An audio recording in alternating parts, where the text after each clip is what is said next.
Good afternoon, everyone. Welcome to the Town of Oconomo's regular open meeting of council, January the 24th, 2023, 2 p.m. in council chambers. So first off, are there any late items, Mrs. No, there are. Thank you. So could we please have the approval of the agenda? Councillor King, Councillor Puerto Rico, all in favor. Thank you. And we have two sets of minutes. The regular open minutes from January the 10th and the special open minutes from January the 13th. Could we have a motion to accept those, please? Thank you, Councillor John, Councillor Bennett, all in favor. Thank you. And now we will go down to water matters. And Water District 8 and 9 financial accounts that they reported expenditures from accounts payable we received for information. And the water district cash requirements for up to January the 24th and the amount of $8,780.26. Thank you, Councillor Moreira. Is there a seconder? Councillor King, all in favor. Thank you very much. And next is correspondence. And the correspondence is the Okanagan Basin Water Board. So the first meeting of the board was on January the 10th, and there are some new board members on and some old past ones. So the Water Conservation and Quality Improvement Grant Program for 2023 is accepting applications until February the 24th. The information is on there and it's open up to $30,000 for Okanagan local governments, improvement districts, and nonprofits. If you're interested, you need to go on the OBWD website. There's the water board is doing an invasive mussel vulnerability toolkit. They're putting one together to help local governments in the event that zebra quagga mussels come into the province, which we do not want, of course, under no circumstances. However, if that does happen, the toolkit will help with mitigation and adaptation and prioritize actions. So there's a project underway looking for value of water to Okanagan agriculture, and that's being done through BC Tree Fruits and UBC Okanagan and the Water Board. We were in the process of getting a new milfoil machine, which of course we've had milfoil machines for the last 45 years in the Okanagan, and it does not cure the problem. All it does is either give a haircut in the summertime or try and deroot in the wintertime. And there was a plan to get a new milfoil machine. However, something new showed up, and an amphibious one, which is going to be much better because it will be able to lower the apparatus and get underneath the bridge in Osoyoos. Right now, what they've had to do is enter at both areas, the Haynes Point, Osoyoos Park, that one, and the one in the north end of the lake.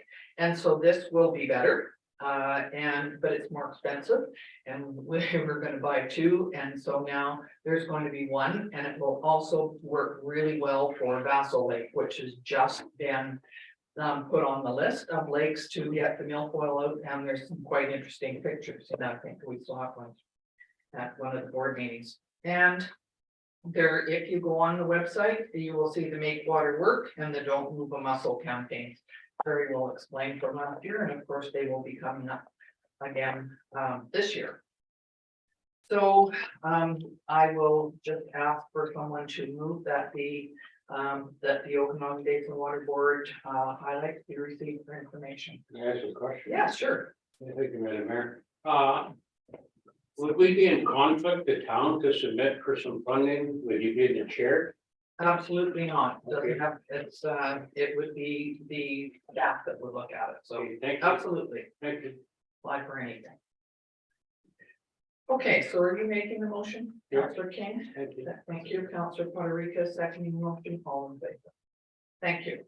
And staff reports, and this would be page 24. This would be Ms. McKay. We're talking about an issuance of a development permit on 51st Street. Thank you, Mayor McCarthy, and good afternoon, everyone. And so, returning council members will recall that we considered a development permit for issuance concurrent with the rezoning on 51st, which would allow for the addition of a self-storage facility at that location. Currently, it's not a permitted use in the M3 zone, which is a special industrial zone. And just so that especially new councilors are aware, that area is designated under the official community plan, previous official community plan, and new official community plan as commercial. And we'll be discussing as a part of the update to the zoning bylaw about looking at a service commercial zone for that area, which is much more suitable for the area than say industrial, for example. So this particular proposal, of course, is in conformance with the proposed zoning moving forward, looking for the vision for the future, in conformance to the OCP, but also actually in conformance with the current zoning. It's just that because it was associated with the zoning change, I thought it was prudent that I bring it forward for council prior to issuance. Thank you, Mayor McCarthy. Thank you. So when I looked at them, I thought, geez, how are these people going to get all their stuff up to the second floor? But then I discovered that they have elevators. Yeah. Which would help, wouldn't it? Yeah. Awesome, thank you. Yeah, thank you, Mayor. I guess the question is, they're talking about put the second floor up. Or like before, it was only 1.5, now it's a full second floor. Will that impact any of the neighbors there? Like, is it Thank you, Councillor King. That's a good question. It's not actually that much higher, about half a story higher, as you indicated, than previously. The sign's been posted for some time, and we have not heard from anyone, to the best of my knowledge, certainly not in the planning department. I'm not sure if Mrs. Hilton could advise if anyone at corporate services has received any comments. Thank you. Looking at the pictures, would be the nicest place in town for storage. It does look nice, doesn't it? So it does not have to go to a public hearing. No, it does not. Okay. All right, so what we need then is if nobody has any question, could we please have if council issues a development permit for 2301 for the construction of self-storage? Thank you, Councillor Poderica, Councillor Chong. All in favor? Thank you, everyone. Okay, next is the 39. That would be Mr. David. You're going to. Good afternoon, Madam Mayor, Council. Before Council is a report that includes updated information related to the terms of reference for each committee that's presented. The terms of reference had minor changes as indicated in the report, and staff is presenting 2 separate recommendations for Council's consideration.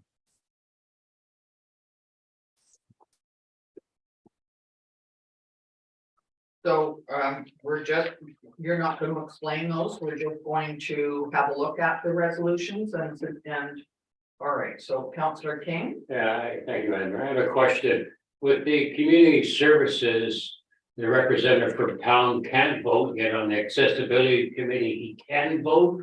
So is there rationale why? Basically, in the terms of reference that we did for the accessibility, we had a voting member of council, and that's how it was started from the beginning, just to help along the process because of the actual way the committee was set up. And it was never set up as a voting member for the advisory committee, mostly because there is nothing that would make that difference or make that change. But otherwise, if that's council's preference, it could be that way. Well, I guess the only reason I mention it, because sometimes you're tight pressed for a quorum, and if the person can't vote, then you can't make a quorum sometimes. So I think there's an advantage to that person having a vote, because everything still comes to council to get passed anyhow. Yeah, there was most of the elected officials, including the members from the RDOS and from the school board, were non-voting members, just because mostly they were there for just a liaison to bring information to the committee, and that's about it. I respect that. I'm just asking if there's support to have a vote or not. This has been looked into, and Mr. Davis, you agree that it should stay this way, that's what you're recommending? Yeah, yes, Madam Mayor, yeah.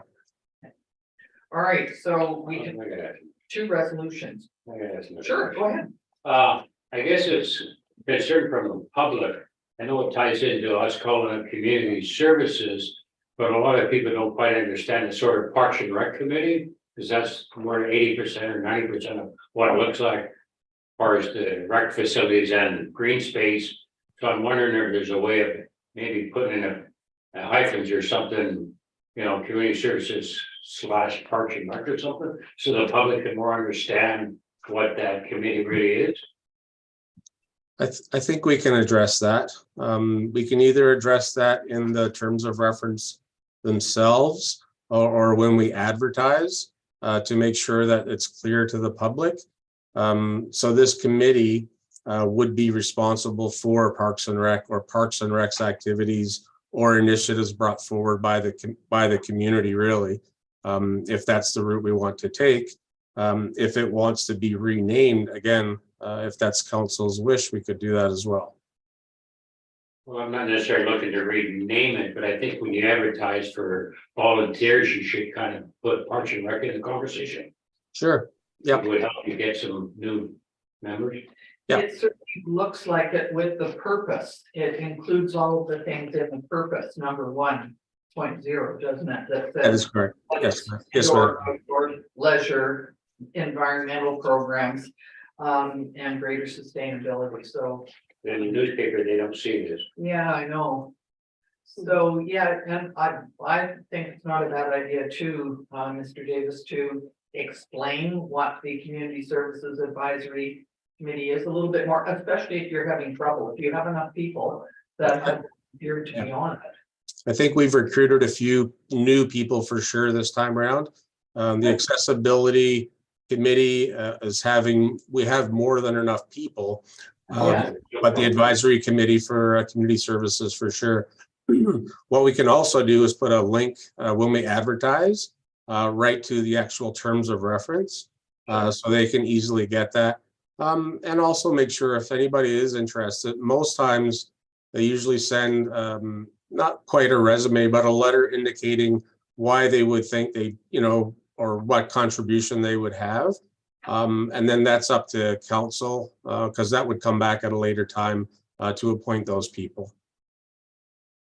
Well, thank you very much. I agree. I think it's probably a good idea to have people explain why it is that they think they would be suited to be on this committee and what they have to offer. So. Okay, so what you're looking for a resolution number 1 and number 2 today? Is that correct? Yes, Madam Mayor. So resolution number 1 says for council to approve the terms of reference for the Community Services Advisory Committee and direct staff to advertise for new members. Thank you, Councillor Chong. Councillor Guadarica. All in favor? Thank you. And a resolution number 2 for council to approve the terms of reference for the Accessibility and Age Friendly Committee and direct staff to advertise for new members. Thank you, Councillor Bennett, Councillor Chong. And those committees are both for a 4-year term. That is correct. Yeah, that is correct, Madam Mayor. Okay, all in favor of the second one? Thank you. Thank you very much, Mr. Davis. Thank you very much. Okay, next is the general net payroll, Sun Bowl Arena financial accounts. And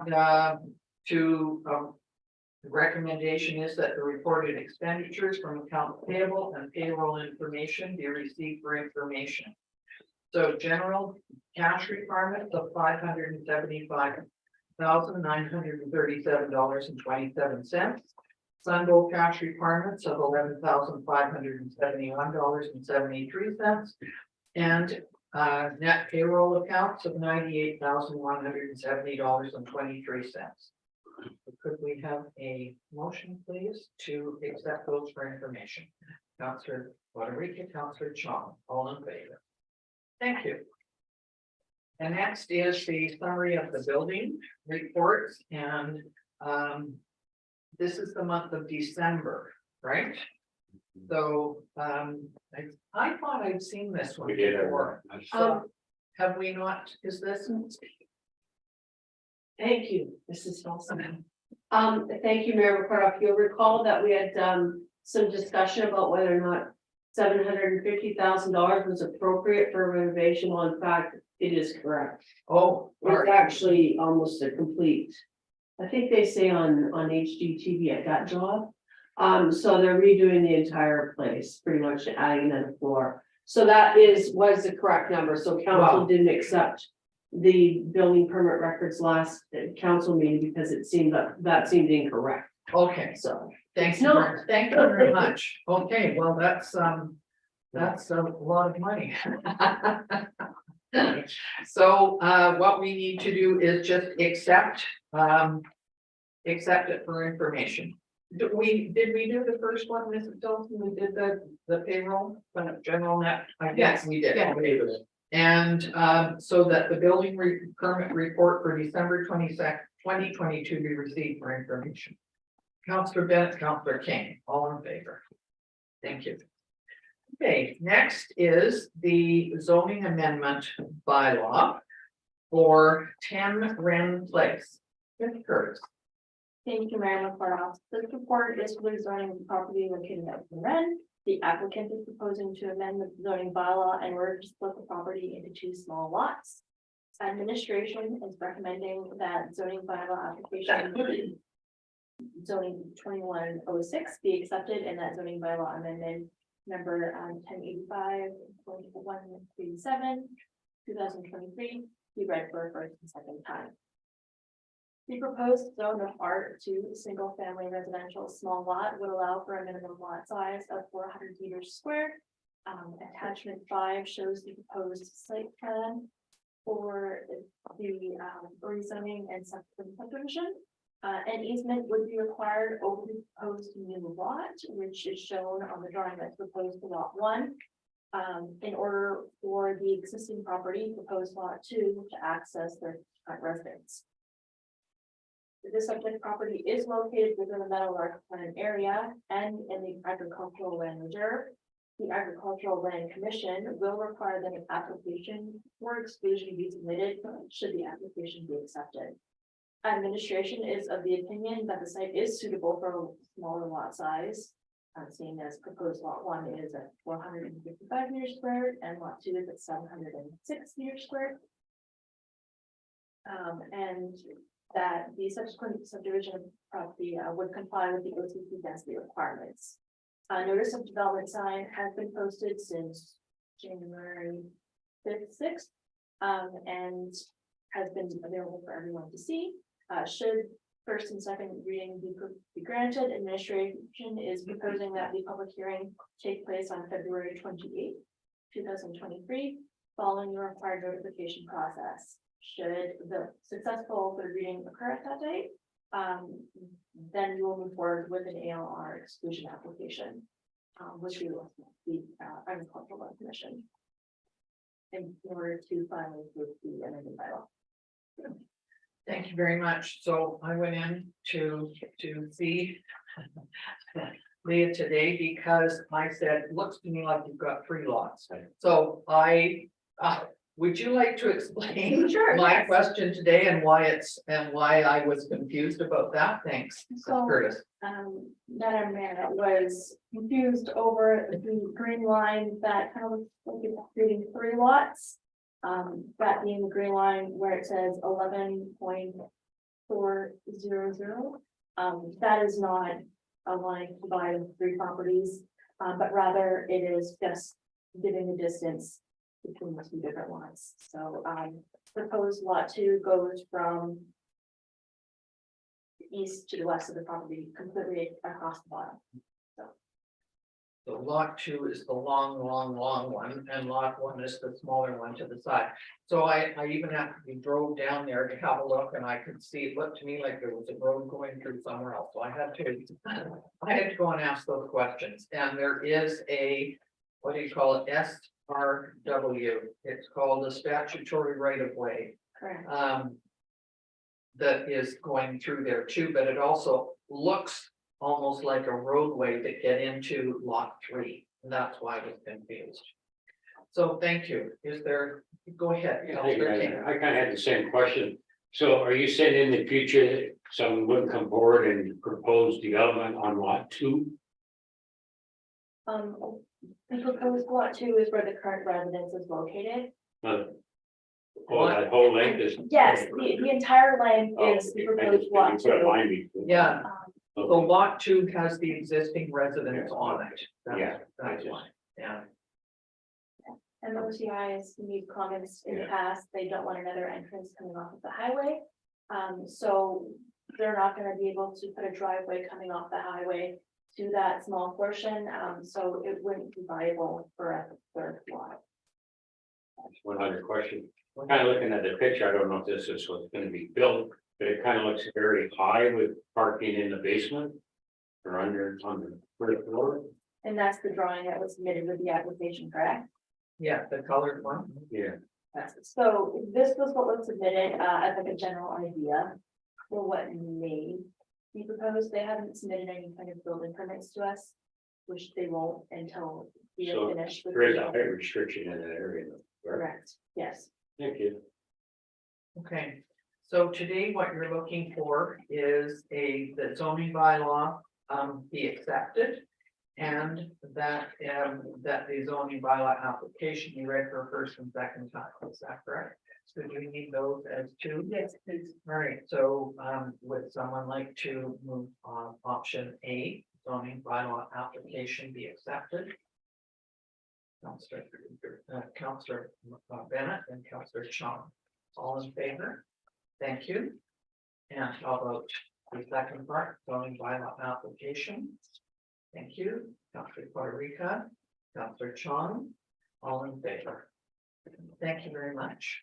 And so the next thing that will happen will be a public hearing Correct, on the 28th of February. yes, ma'am. Thank you very much. And is this also out to come out of the LR? Yes. Yes, So if I may, council will recall, we just previously did one in this area, so council granted first and second reading and went to public hearing. And now it's sitting at third reading, well, it's gone to the Agricultural Land Commission. And once we get confirmation, the commission that they will release the land from the reserve, we would then come forward for final adoption. thank you. And then they have to do the subdivision. Yes, so there's the same procedure we just went through. There's quite a few steps to it. Correct. Okay, thank you very much. All right, we will move on to the next zoning amendment bylaw. And that would be at 7808 Spartan Drive. Ms. McPhee. Thank you, Mayor McCordoff. So again, returning council members will recall that we previously looked at this development proposal and that it was approved on June 28, 2022 for 17 condominium units and 5 townhomes. The applicant is now coming forward realizing that they could actually fit additional units within the condominium building and still maintain the same footprint. You'll recall also that the previous proposal, as an amenity package, the developer is suggesting to covenant the property for the condominiums to rent a minimum of 7, at that time, 12 units for rental purposes. Now that number would have increased to 20, with 25 condominium units in total, 20 units being rented for a minimum of 20 years. Administration is in support of the proposal, given the fact, of course, that we do need rental housing. We recognize that this will only be a first step in our journey to ensure that we have attainable housing in our community for all members across sort of the spectrum of attainable housing. I recognize that one of the challenges is going to be around the issue of perception of parking spaces. Under the zoning bylaw, it does stipulate a 1.75 parking spaces per residential unit for multifamily units with no visitor parking requirements. However, I draw your attention to the map that's provided as an excerpt from the zoning bylaw figure 2, area of reduced parking requirements. The subject property is within the area that stipulates in the zoning bylaw that you only need one parking space per residential unit. So if you strictly follow that particular guideline, it does comply with that. Again, in recognition that, you know, we are going to be facing some parking challenges in the future, the applicant is offered up to pay an amount of $37,500 as an additional amenity fee to compensate for 12.5 parking spaces, which would be 50% again, as many as needs to be provided. So that rate of 37.5 comes from the zoning bylaw where it stipulates that you can pay compensation in the amount of $3,000 per parking space that you're unable to provide. So there's two things happening here. First off, they did comply with the requirements of the zoning bylaw, and they have offered up an amenity contribution to future public parking. And again, we are in support of the proposal moving forward, and we're looking for acceptance of the application and then first and second reading to move this to a public hearing. Again, on February 28th date. Organizationally, of course, we have posted signs and we proceed with the notification process. Should council approve this moving forward? Thank you, Mayor LaFleur. Thank you.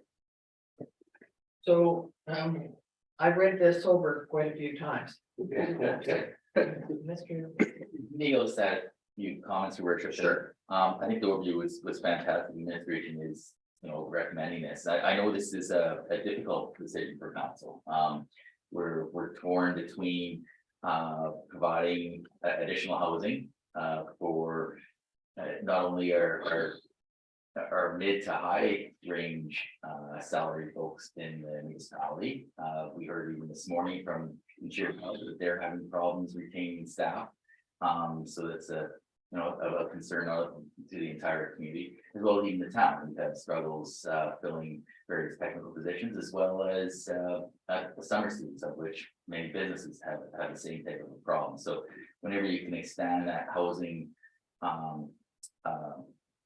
sweet mix out there, it does provide some benefit to the overall community as a whole. One of the things that's out there is that there are some options for municipalities, and as housing is one of council's top priorities. We have a report coming forward in a couple months to talk about mixed housing. This one's a bit ahead of that curve as far as the discussion of council. But one of the things that's out there is some municipalities are doing are exactly this, meaning upzone.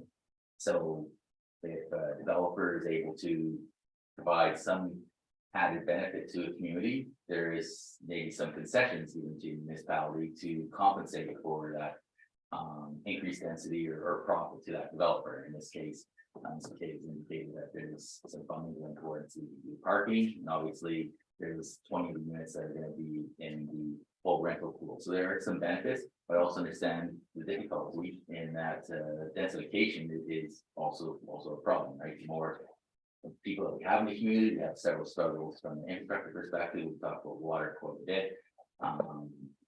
So that's still one of our concerns that we're going to be talking about the next 2 to 3 months. But so I know it's a difficult decision. There's lots of pros and cons here, but overall, increased housing does contribute to one of the difficult problems that we have in our community, and is one of your top 5 priorities. So just wanted to add a little bit more context, because I think it's there are 2 sides to the coin here, but there are some concessions and some benefits to the community overall. There are some of those infrastructure pressures that we've been talking about the last couple of months. So just wanted to add that additional context. Thank you.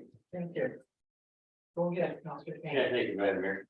I guess my concern is all of a sudden it's like a 50% increase in rooms from 17 to 25. I like the filling it in, and then the concern of parking. But again, we're only given first and second reading to move their project forward, which I think is, for me, is no problem. And then listen to the public if there's any concerns in the neighborhood from that perspective. But I don't know if, I'm sure you've done some type of research. Is 2 bedroom really, I mean, it makes sense as far as having more rooms to sell or rent. But they're gonna be awful small. So do you feel there's a concern there? Am I allowed to? Yes, you may Okay. answer that question. Go ahead. Coming from Vancouver, which is where we do quite a bit of development as well, a 2 bedroom unit now is about 650 square feet. In certain, some of the new buildings, these units here are north of 900. Some are even over 1,000. So no, I don't think they're small, and I think a lot of it is how you lay the space out. Our change that we've done, quite honestly, is because when, like, to be clear, as Ms. McKay said, there is no change in height, there's no change in footprint. We've purely had a separate architect, a more experienced architect, look at the building itself and how they would lay it out differently, and that's what we've done here. So I understand that the 2 bedroom, I was told that someone possibly might like to see some more of the 1 bedrooms, because we have decreased the 1 bedrooms from 8 to 5. However, I think a 2 bedroom provides a lot more options for people, and that's really what we thought council and the community want to see, because you can then have a family in there rather than 1 bedroom. And if this goes forward, past this 3rd reading, do you see a building right away or? We'd like to build our storage first, obviously.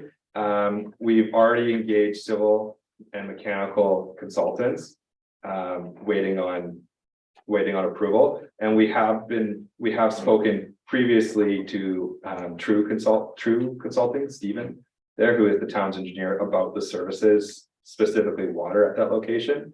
And he said it's very good. And there's also a sewer line that actually runs through the property directly behind, so the services are good. Did anybody else have any questions? Go ahead. Thank you. So is there a way in terms of the rental units to have some dedicated for like specific purposes like interior health?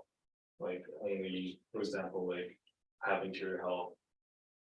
Only nurses or et cetera, their staff being able to have access. I'm sure there absolutely is a way. Off the top of my head, I've never done that. So to be clear, what we are offering here is we're offering first of all, our intent is to rent the entire building. Yeah. We are covenanting 80% of it as guaranteed in case in the future we do choose to sell fund. Just to be clear, but our intent is not to own 80% of a building. We've guaranteed 4 of those 20 units to be below market rents, and then the entire development was what we proposed initially, which is Osoyoos first. So residents and employees of Osoyoos get first chance at it. I'm gonna interrupt and interject that I caution council to be asking these questions for the first and second reading. This should all be taken into consideration if council moves ahead with first and second for a public hearing.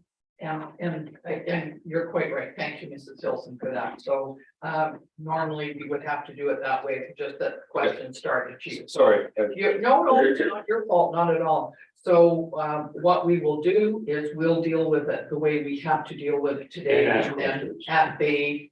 And then we can ask, well, but we can't ask any questions today. The question should be going through Director McKay. The applicant should be speaking at a public hearing. Okay, fair enough. So the public hearing on the 28th will be when you do that. Thank you, Mrs. Wilson. So any questions that we have on this should be addressed to Ms. McKay.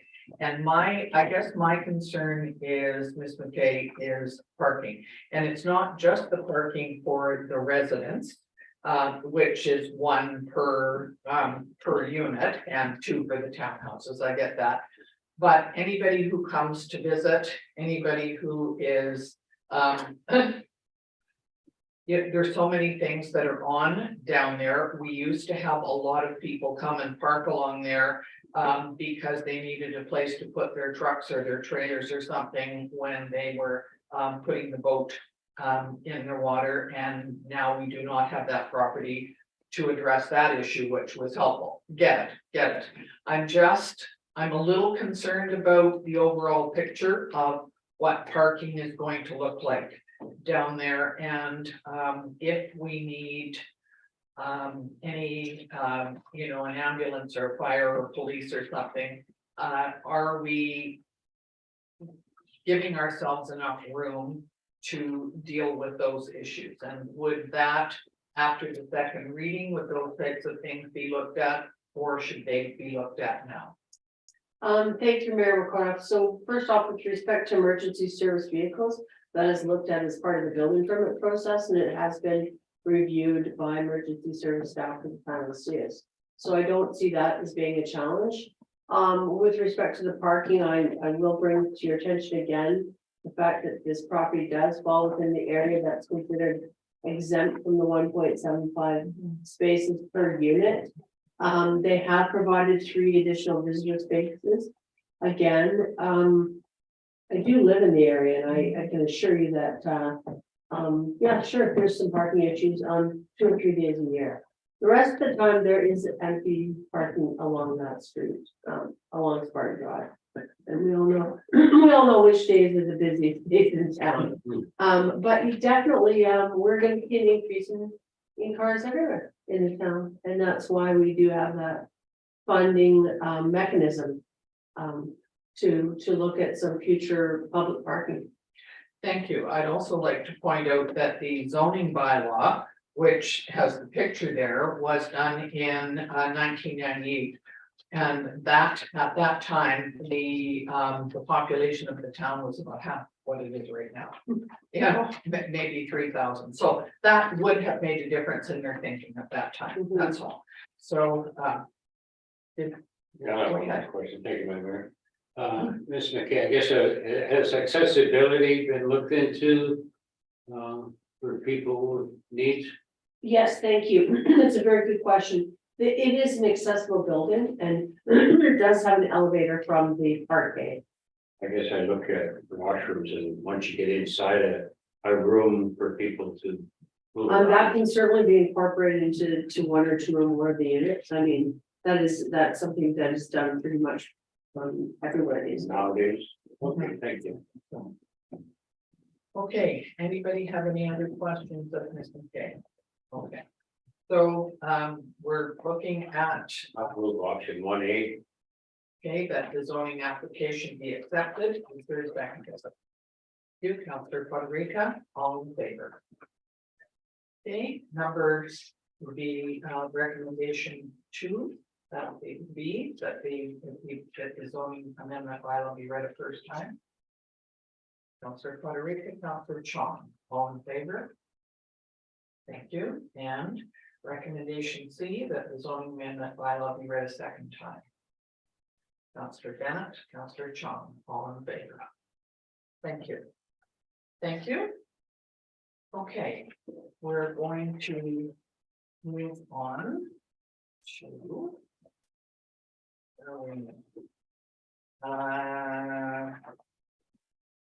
We have to go down to the chief administrative officer's report. I thought we had other stuff in there, but we don't. Go ahead. Thank you. Thank you, your worship. And so it's the opportunity to provide council and the community with an update on things that did happen or are going to be happening in the community. One of the couple interesting things here, at least from the community services side, is we have a group within the community that's registered for craft Hockeyville, and a group was successful a few years ago and won some funding for the Sunville Arena, and another group is coming forward now. So that's certainly wish them luck, and it's based on voting, so really encourage people to get on that website and vote for the community, and maybe we can get some funding to do some improvements to our arena. So hats off to them. Community services also applied for grants, and were successful in getting about $1,500, and so there's going to be some specific festivities planned for the family day long weekend. Not sure exactly what it is, but there's stay tuned, and another event for the community. Some more hands-on type stuff that is maybe of interest. The RFP for the park washroom renovations will be closing February 1st. So some of these things that council approved. We've got some wheels in motion here to get some of these repairs done. And just a reminder for some of our community folks out there, the community services grant application deadline is February 10th. So if there's some events that you're planning to put on and they would like the request to be considered for some financial support, if the application by February 10th. I would like to highlight the new businesses within the community, and we have 7 of them. Heart Healing, ICBL, A to Z Carpentry, Digital Mayage Media, Fresh Ideas Interior Designs, Maintenance Services, NAP Enterprises, Elvis Jewelry Group. There's also one change of ownership, and that's the pharmacy. So that's new businesses in town, which is fantastic. We also have Public Works has been busy doing a lot of things. There's been some cedar hedge removal on Back Shaw Park. Did have some damage to Park Pioneer walkway. It was last weekend. I actually saw it. Planter and a bench were damaged beyond repair. I don't believe anybody has been identified as to who this was. So if anybody saw anything, happened on the Saturday. Yeah, that's a week and a half ago, right? 21st. So yeah, so probably at least $5,000 worth of damage over the planter, and say the bench is completely destroyed. Lots of plastic from the vehicle there as well. So I don't think the car was in great shape.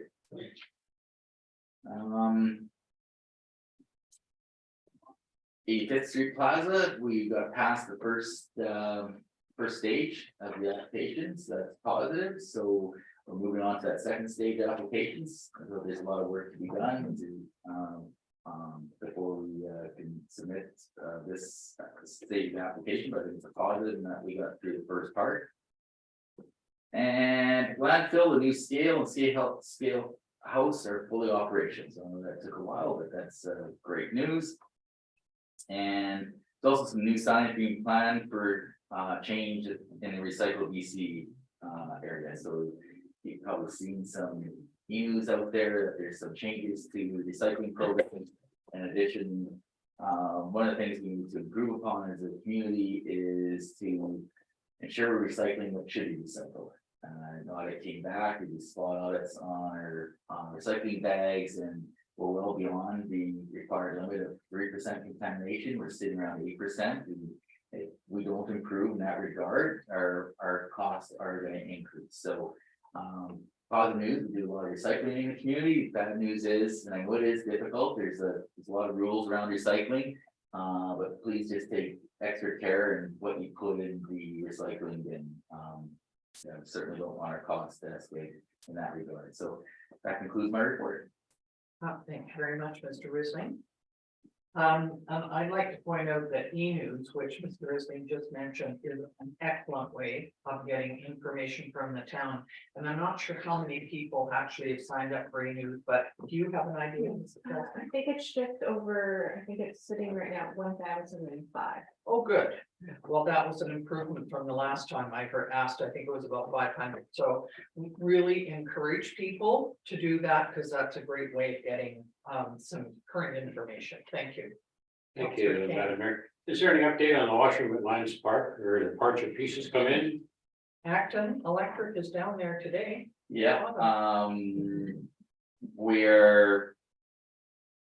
it's gonna be soon. Yeah, there were some issues with the electrical, but that seems to have been sorted out with our contractor, and so it's not a lot of additional work there, but there's just some issues with contractors, but there is somebody there now. So I know I said 2 weeks, probably 3 months ago. 2 months ago for sure. And so that's how close it is once the people can get on such. So my understanding is just electrical, there's no other issues besides electrical? That's my understanding. Fortis has already been there and dealt with their part. I know we're waiting for a contractor, so I don't know if Fortis has to come back and do some things. Okay. Thank you. So could we have a motion, please, to receive the CEO report? Councillor Quadriga, Councillor King, all in favor. Thank you. Okay, now we'll look for council reports. Councillor Bennett. Thank you, Madam Mayor. January 11th, I went to the CHDA, the Canadian Home Builders Association meeting in Penticton, and there was 5 counselors from Penticton, a couple from Summerland, a couple area directors and EDO and CAO and planner from Penticton were there, and along with 11 contractors. And it was quite interesting just talking to contractors and what's happening in the area. I think one of the big things we talked about, building inspectors, of course, and the other thing come up is even the contractors are having trouble finding affordable housing for the workers. They say a plumber will walk in the door and he's all excited, he's got a young family there, he's all ready to go to work, they're ready to hire him, and they said, so where did you find a place to live? The guys go, I'm just gonna go up now, and then they're gone. So they're having the same problems there. So it was a good discussion. And then on January 13th, went to the grant committee with Councillor King and Councillor John. And January 16th, met with Mr. Kang and his entourage. January 17th, attended the Soya School student career as an adjudicator, and that was very rewarding to see what these kids are doing, and they're kids that are trying to build their careers and what the company is really interested in. And I just want to say that Friday night I went to play, and we had a couple of our town staff on there, and this director Gina McKay and also Bill Davis son, and it was very great performance for a local production. So congratulations. That's my report. Thank you very much. Councillor Chong. Thank you, Madam Mayor. A lot is gonna be echoing from Councillor Bennett, myself, Councillor Bennett and Councillor King attended the grant committee meeting, so lots of really good conversations, focusing on sustainability for future grant approvals and applications. And then we also had that meeting, all of us, with Mr. King on the 13th? 16th, yeah. It was a really positive experience, and being able to have the ear of provincial minister, and great venue in the Plain. Amon did a great job, so looking hopeful. Thank you very much. Councillor King. I guess I just gotta repeat what they said, really, but everyone also attended the meeting with Minister Kang, Minister of Municipal Affairs. And that's sort of the department that gives out a lot of funding, so I think it was fantastic. We had a personal meeting with the lady. Also with Councillor Chong and Bennett, we did review the RMA grants last Thursday, and there was a lot of good input and new ideas that hopefully Mr. Davis will bring forward for some major changes.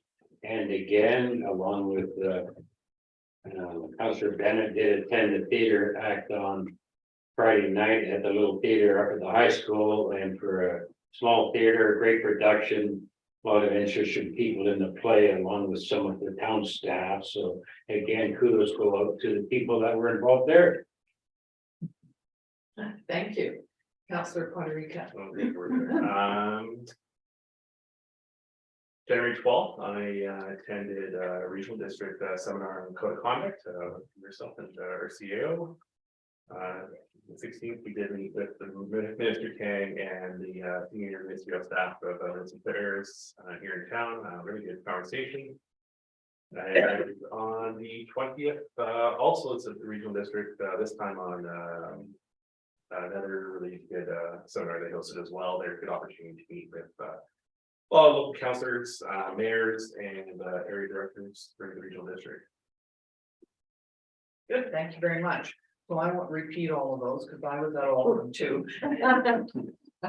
But I did go on January the 18th to the elementary school and attended the community literacy day. And I read some books to a grade 3 class and a grade 5-6 class. So that was a fun thing, and with my background of teaching, it was sort of a natural that I would attend those, which I always do. The regional district of Okanagan-Milkmead, I've been at a couple of meetings recently with that. We had Lisa Scott there who talked about Oasis Okanagan and Smelkameen, species. What the heck is it? Invasive. Invasive species, Okanagan Smelkameen Invasive Species Society, right, I have this, I have the Oasis spelled wrong. She's always very, very interesting and does great work in the whole area. And comes down here, somebody asked, would you come down if a homeowner asked you to come down? They probably don't have the time to do that, but they can certainly provide some advice to give homeowners. So she's really good at that. Yes, I was at Retarding Code of Conduct with Councilor Puerto Rica and the CAO, and that was a good one because just a couple days before we had talked about code of conduct here at our council meeting, and I'm also dealing with that through CBC too. Our board of directors is looking at code of conduct, so it's a big issue anywhere, and I think the fact that the regional district is looking at it and everybody else in sort of our regional district, our municipalities and so on, if we can possibly do it as a joint effort, it would be a good thing. So we're working on it. We'll see what happens. Tracy Lawrenson was at the RDOS the other day, and it was on service excellence. So Councilor Puerto Rico was there, and so was our corporate officer, Mrs. Hilson. So it was quite interesting because we looked at all of the people who might interact with us as staff at that town hall and with council. And we came up, she said, can you come up with 40 in 5 minutes? And we thought, yikes, but we did. We were pretty good about that. There was lots of them, and how we can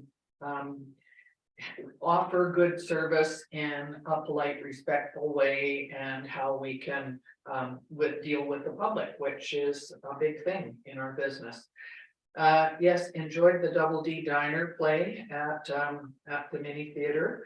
That was good. And also having Minister King plus staff plus our MLA. Rolly Russell was there too. So it was a good evening. We had enough time to chat with Ministry of Municipal Affairs and give them some of our concerns that we had here about water and grants and that type of thing. And we even gave her the list and said, here's what we need. So we'll see what happens.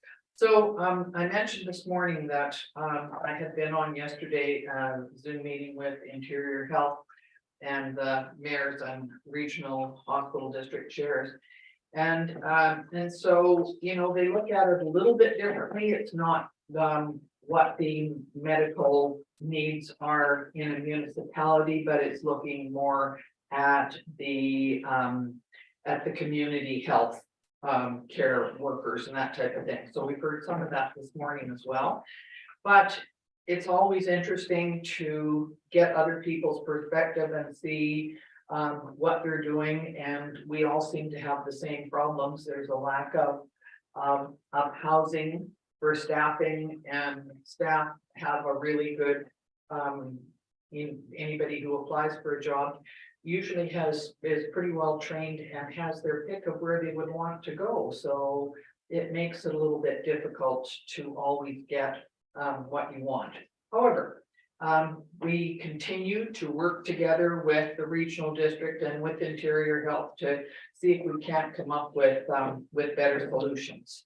And definitely there's a fellow who works for Interior Health, Jason Giesbrecht, who works on housing and complex care. So, you know, we hope that things will improve, and that as we listen to ideas and share ideas, that we can come up with better ways of handling things. But it's difficult to do, and we just have to keep sort of trying our best to see what we can come up with. So that's all that I have for today, and I will now be looking at moving into in camera, and pursuant to section 91 community charter, part part of the council meeting may be closed to the public if the subject matter being considered relates to or is one or more of the following: 91E, disposition of land; 91J, municipal service; 91F, law enforcement; and 91C, labor. So could I have a motion, please, to move into the in-camera portion? Councillor Federica, Councillor King, all in favor. Thank you very much.